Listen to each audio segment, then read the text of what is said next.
Hello, नमस्कार. स्वागत आहे तुमचं आपल्या मिनी ब्लॉगमध्ये. इथे आरुषसाठी मी शिरा बनवत होते. तर आरुषला थोडीशी सर्दी झाली होती, म्हणून त्याच्यासाठी शिरा खाऊ घातला, औषध पाजलं आणि त्याला झोपी घातलं.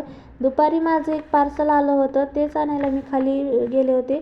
रूममध्ये आल्यानंतर आरुष खुर्चीखाली लपला होता. दुपारी त्याच्यासाठी मी मटकी बनवली होती, पण त्याने खाल्लीच नाही सर्दीमुळे.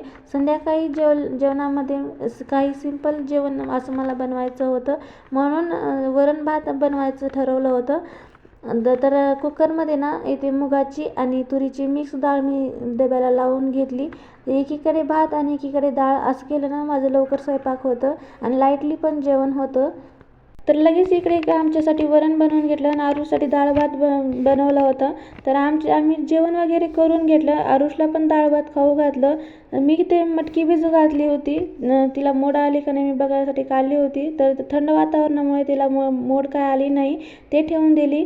थोडीशी भांडी राहिली होती जेवलेली, भांडी वगैरे घासून घेतली. किचन क्लीन करून घेतलं.